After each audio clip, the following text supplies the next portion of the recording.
my background is definitely not your traditional, what you see in people that do bioinformatics. So, my undergraduate degree, I'm from Slovenia. So my undergraduate degree, I went to a School of Economics and I studied economics and marketing. During my senior year and my junior year, there was an exchange program that was sponsored by the United States Aid Agency. And they selected 5 students every year to do an exchange program at Indiana University in Bloomington. So I, applied on a fluke more than anything else, saying, oh, it'd be interesting if I was really selected. And, long story short, I studied in Bloomington for a year in my senior year.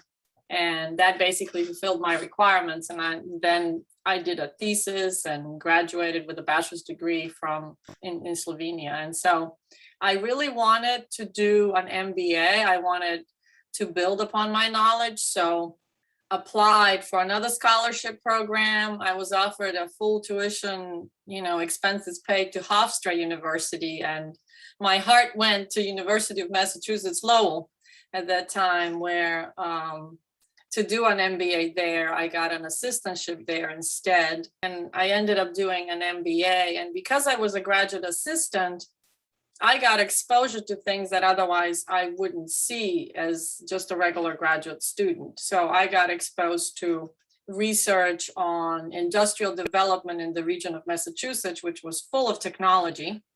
And so my job was to do surveys and to do an industry research with, plots and things at the end. And it always drove me crazy because Excel couldn't do what I wanted it to do. So people just said, well, why don't you do a computer science master's degree and you'll be able to know how to program? So I started there. I ended up being at UMass Lowell from 1995 to 2004. And I got my MBA and I got my, Doctor of Science degree in computer science at that time as well. So, going through programs like that, you learn how to try to not do what was bad and try to mimic more what was good. And, because I ended up going into the world of teaching partially because I really was interested in doing research and having some control over what I want to do. And I felt that joining academia was definitely a better way for me to do that and have more control, as opposed to going into the industry when somebody else would have more control over what I would have to do and work on. And so, the end of the 90s, the early 2000s definitely were a big bump in economically wise. And so I saw a lot of friends who had lost jobs and who had to change jobs. And I didn't want to do that. So I'm being European, I'm not used to driving an hour to work. I'm not, that wasn't something I wanted to do. So I didn't want to spend 2 hours every day of my life to figure out that I'm going to have to go back and forth to work. So I chose a place where my commute to work is actually less than a minute and a half. It's one intersection away. And so, I have that privilege. And so I can spend more time, thinking about things that I want to, and I can spend more time working on the problems. And I had a mentor for, my graduate studies, and his name is Georges Grinstein, and he passed away already now. But at that time, he was doing a lot of work in bioinformatics because computer scientists were kind of a natural transition into the world of it's just data crunching, right? So he did a lot of work with Pfizer, Genentech, these big industrial representatives who would bring us data. And, they would give you data, but they wouldn't tell you what it is. And so the question we got a lot of times was just, tell me something about the patterns that you see. And they obfuscated the information in their columns. So they would, name the columns from A to Z, and they would name the rows 1 through whatever. And so then we would come back and with our results, we would do visualizations, we would do data mining of that data. And and you would see that they would look at each other and they wouldn't say anything, but you would see that what we found was what they were looking for. So it was a very strange relationship of not telling us what it is, but looking for something that's there. So I was always intrigued by that. I'm intrigued by always working on things that are different. I like something new every time. And I think in computer science in general, and especially in bioinformatics, because it's still such an evolving field, there's always something that's different. My general goal is to use computer science and data science techniques to actually answer some of today's challenges and bring a new perspective. Try to find answers to help personalize and tailor the medicine of the future. And I see that there's a lot of opportunity still there, you know, from being able to use electronic medical records to actually modify the responses that we give to our patients and guide them in a certain way, you know, so that you can change things for the future. Because I know that, you know, to even when you look at even next generation sequencing, you know, what is done today with samples that are, you know, just cells or animal samples, you know, that makes a big difference. I didn't see myself, you know, being able to handle patients. That isn't my thing. I don't like, you know, to consider that, but I don't mind any number. So as long as there are numbers, I can handle it. You know, I like numbers. I've always been a numbers girl. Patterns and math and logic have been my passion. So LSUs just started working with LBRN. LSUs was not part of LBRN in the first round. So we joined for the second round, which started in 2005 with funding. And so I had put on my own project proposal. And so I did mining of records and data. So that was, I had a 4-year project at that time. So, and so I did that initially. And then I started meeting more people from the medical school. And I saw the types of problems they had, which in, you know, computer science world, to us, it was just not a problem at all. But, you know, the first collaborator I then gained, who became part of the people I worked with at that time, he had 2 lists of genes printed on paper. And he was going down the list of one and matching it up what he had on the second list, hard copy, you know? So, and he said, I walked in the office and he said, I'm done. And he said, I can meet with you. And I said, what did you do? And he says, oh, I was matching, you know, how many of my genes from list 1 are in list 2. And, you know, I got to 100 and I'm done. And I said, oh man, John, you spent the whole morning doing what I could do with 2 lines of code. And that time we started collaborating. So that was, you know, it was very rewarding to see. And I think that part of what we have to do, and if you start going down bioinformatics, is you really have to be able to and willing to, I think, to listen to somebody who's the expert in life science, biochemistry, whatever you're trying to do, and at the same time, in a way, convert it so that you can tell them what you can do with their stuff and what you can contribute to the project. And put it in both ways. Number one, they have to put it in the type of format that you can understand, and you can tell them your stuff in a format that they can understand, because, you know, we all speak different languages in a way, even though we speak English, but you have to know how to present it, and you have to know how to absorb it in order to reformat it. So that's definitely, if you're looking for doing something like that, multidisciplinary study is in some ways hard, because not only do you have to understand your stuff, you have to understand their problems and what they can do. And that's how I started doing more bioinformatics, because when I was in the graduate school, my mentor was the one who brought all the projects, and a medical school was an 1.5-hour drive away in Amherst, Massachusetts. So we really didn't have the ability to do what I do here, because my medical school is 10 minutes across town, and I can always go and meet with anybody. I can see what they are talking about. I can go to their lab to see what they do, you know. So that's why I like to be where I am in Shreveport, because Shreveport has that unique advantage that it has a medical school within the LSU system. We have 2 campuses from LSU here in town. So I'm at LSU Shreveport, which is a primarily undergraduate institution. And then there is also the medical school, LSU Health Science Center. That's the medical school. My progression over the 15 years has been, I was an LBRN funded faculty member as a researcher. I became a mentor.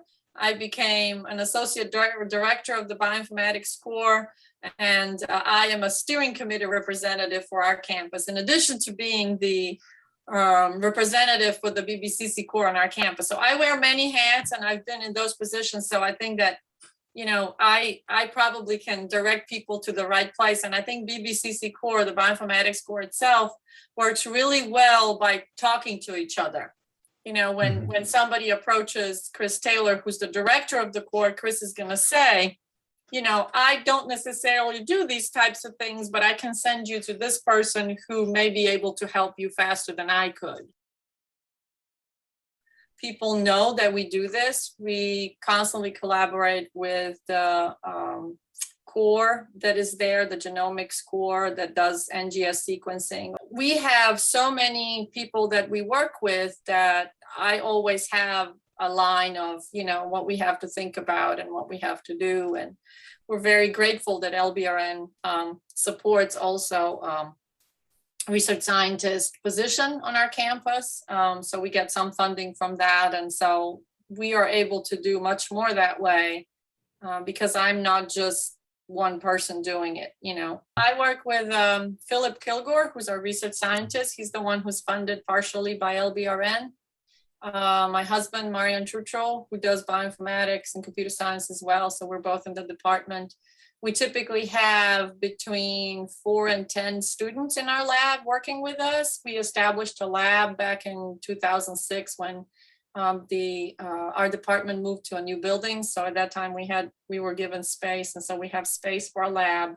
We have computers there, and so we do a lot of research with students because of we're really interested in getting students into the field, supporting them as much as we can. We have a lot of students who are the non-traditional kind, classified, right, in quotes, where they are not going to college right after high school. So some of them have families and some will have, other obligations. So we see that the students who actually spend time in a lab working on campus tend to do better.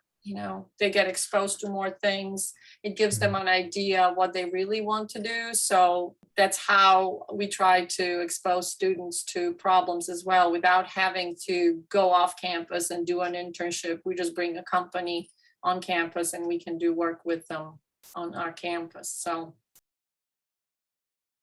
I have participated on projects before with students from other campuses, but we typically have students from just our campus. Some of them may come from other departments.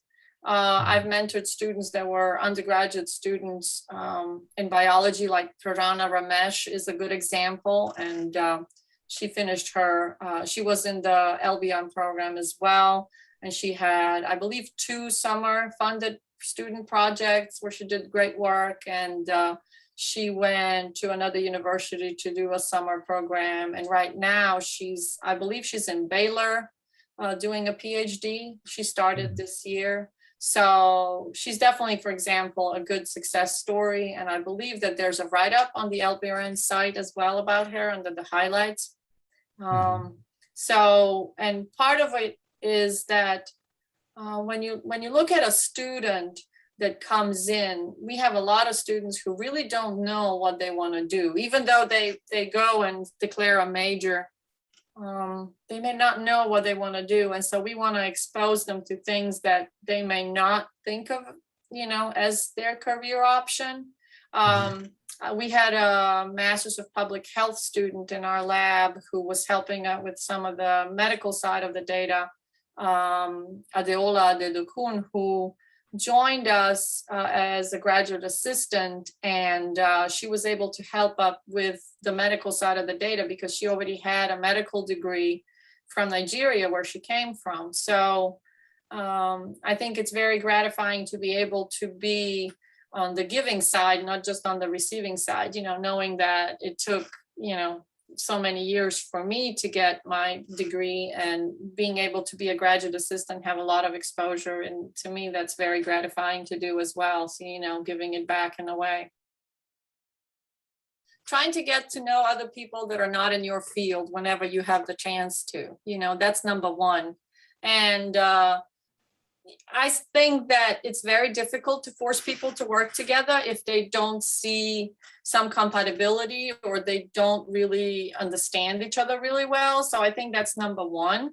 That's why I try to be at any LBRN meeting I can be at. I try to talk to as many people as I can, because you never know where the next project is going to come from. And explaining what you do in layman's terms or some of the experiences you've had is definitely something that can get you collaborators that you can work with. Number one is trying locally for that. Whenever we're talking about students, I typically teach just computer science classes, but other people on campus know that we employ students in our labs. So I tried to send information about, we're looking for students again. So kind of word of mouth seems to be doing the trick. I always have more students applying than, I have positions and money for. I wish I could fund everybody, but I can't. So I think after some point, the word of mouth actually works better for you.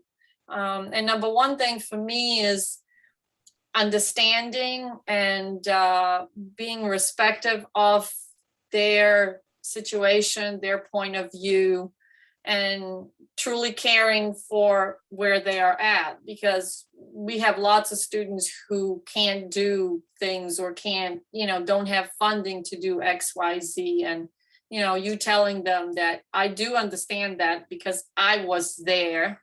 And that definitely makes a difference. My students know that it doesn't matter what time of day it is, that if I see their message, that I will reply. If it's 1 o'clock in the morning or if it's 2 in the afternoon, to me, it doesn't make a difference. I'm always in and always interested in trying to help them. So I think that the students do see that. And I think the students approach me because of that. I think it's in general is genuinely caring about your students is going to give you the best, foot forward to actually have them come to you and trying to guide them, LBRN being connected with Pine Biotech is very helpful. I like the ability of them being able to take classes that are not necessarily on a set schedule. Pine Biotech offers great resources as well, because the students can pick up the material through the website and they can start learning some of that material, even though it may not be on a set semester, quarter, whatever schedule.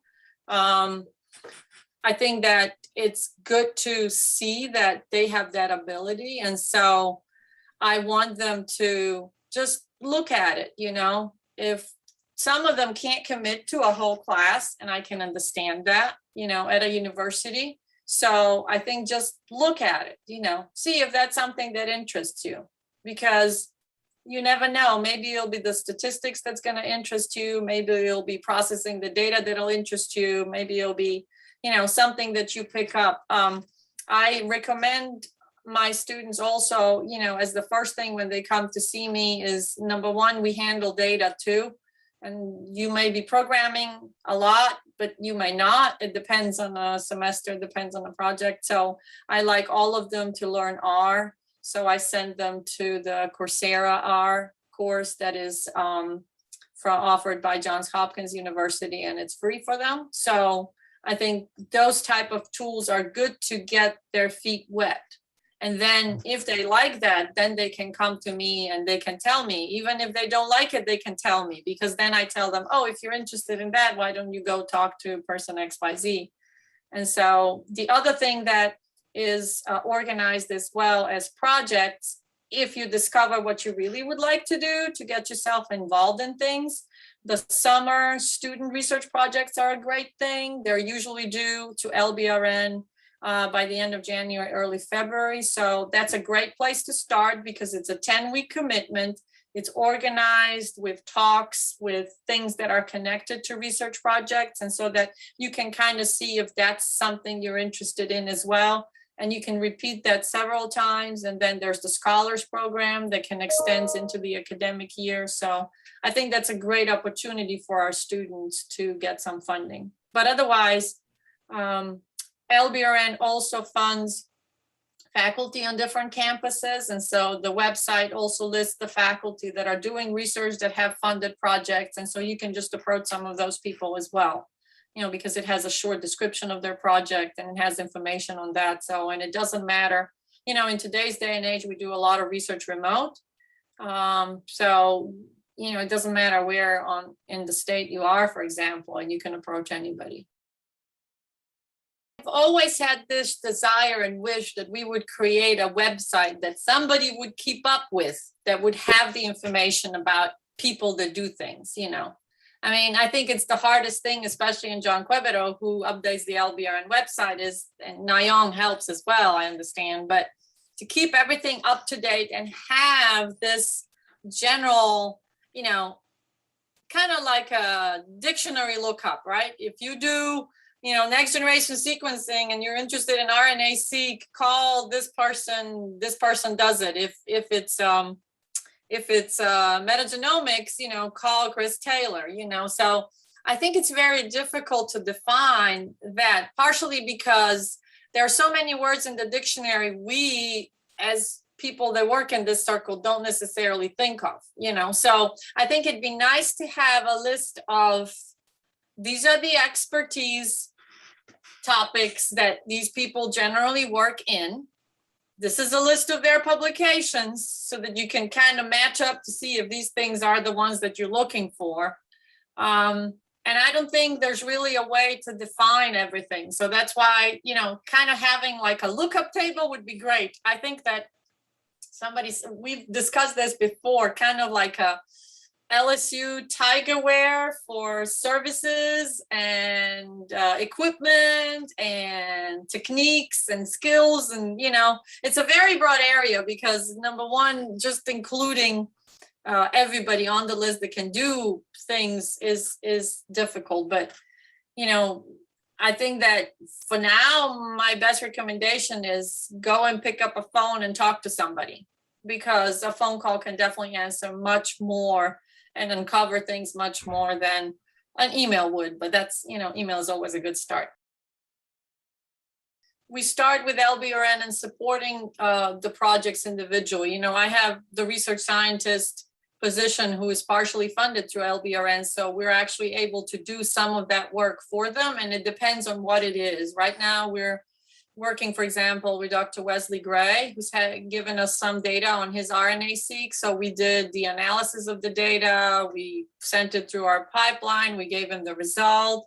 We met again, and, you know, he said, oh, I would like this and this and this. So we did some KEGG and pathways and stuff for him, give him some visualizations. And because he really wanted to get to an NSF proposal, though, so he's sending it in on Monday. So we contributed materials to him and we processed his data so that he can actually send in another grant proposal. He's currently not funded through LBRN directly, but he's part of the Louisiana network. So typically in our lab, you know, we don't necessarily do fee for service. We're looking for publications more than for fee for service.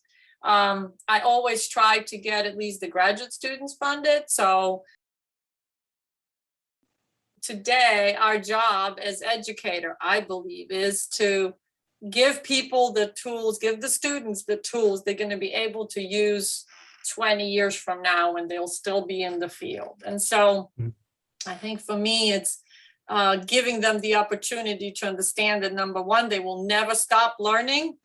And number two, that there's other stuff out there that probably can do the job already if they're asking that question. So number one is just to search it up and see what's out there, and then seeing what you can contribute in that way. So I think that every graduate student that is out there today in life sciences should, number one, learn how to do at least one programming language. And if that's Python, I'm okay, it doesn't matter.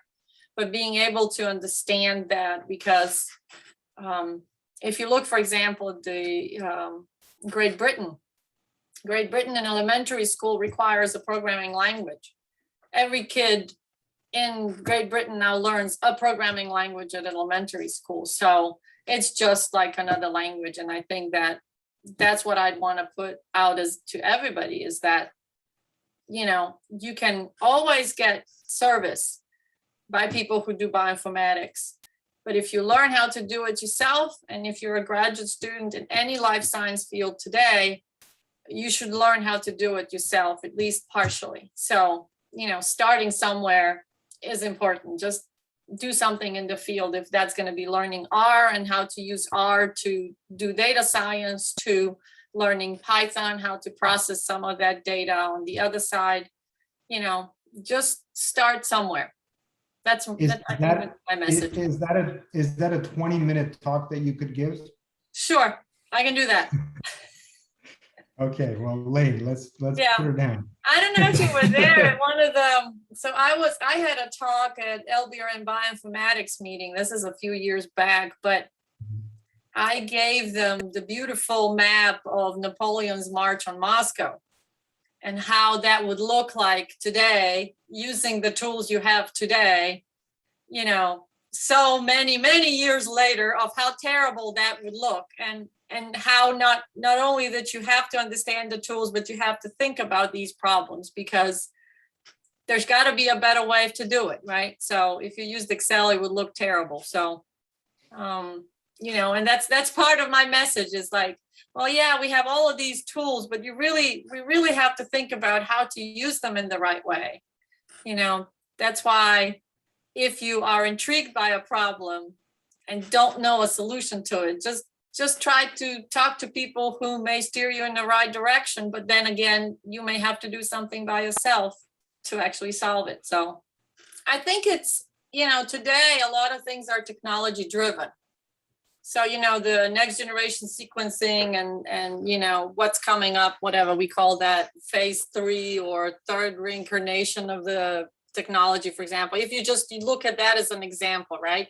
If they put it in your lab, you really have to do a lot of work at the end to process it, right? Either if whatever comes off the machine is not your answer yet. And I think that, when you look at that, I think that it's going to be continuing that way, because there's always going to be the next machine that's going to come out that is going to need some type of crunching at the end, right? So not only you're going to have to know how to design your experiment and how to process that experiment, you're going to have to know what to do with the data that comes off the machine, because now we're talking terabytes. So I think that I've heard people say bioinformatics is going to go away. And this is more than a decade ago, because people are going to start picking it up themselves.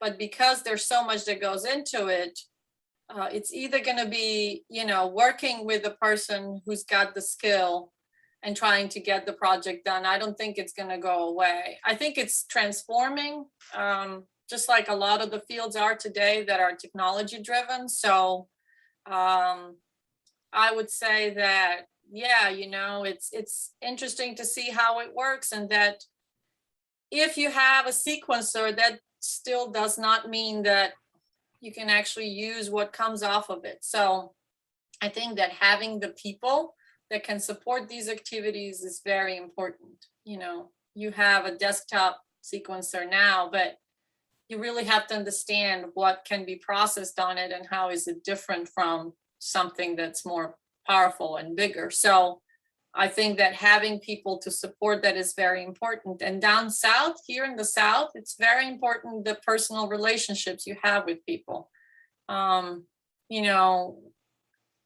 People like to joke that things slow down, but that's not necessarily true. There's a lot of technology that we've got, even in our state.